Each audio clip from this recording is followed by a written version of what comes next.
Wasak ang isang SUV matapos mabagsakan ng tipak ng semento mula sa NAIA Expressway sa Parañaque. Ligtas ang driver pero nasa ospital pa rin siya. Nakatutok si Oscar Oida.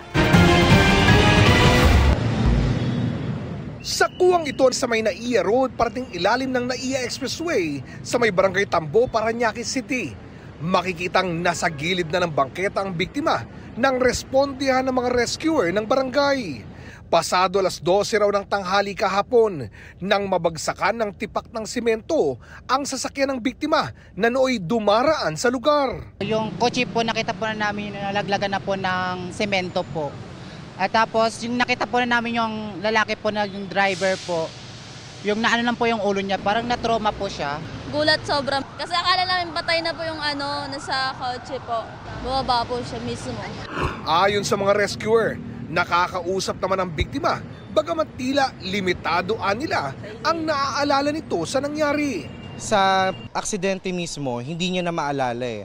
Ang huling na ikwento niya na lang sa akin is, habang binabaybay niya yung Mia Road, hindi siya pinagbigyan ng truck. So ang ginawa niya, gumilid siya. Tapos doon na lang daw biglang may kumalabog na bumaksak, nawalan daw siya ng malay, pero saglit lang.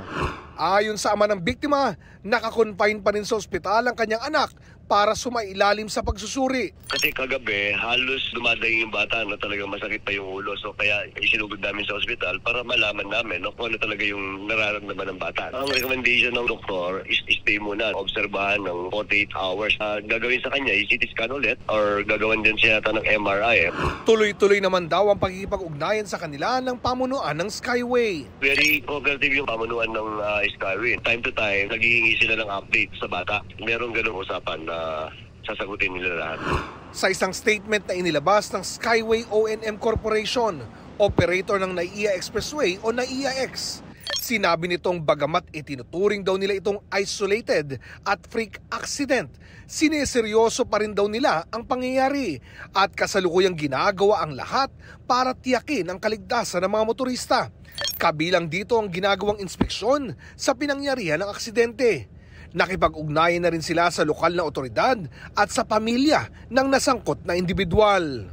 Kanina nga, inabutan pa namin ang pagkukumpuni ng mga tauhan ng Skyway sa apektadong bahagi ng elevated na kalsada. Para sa GMA Integrated News, Oscar Oida, nakatutok, 24 oras.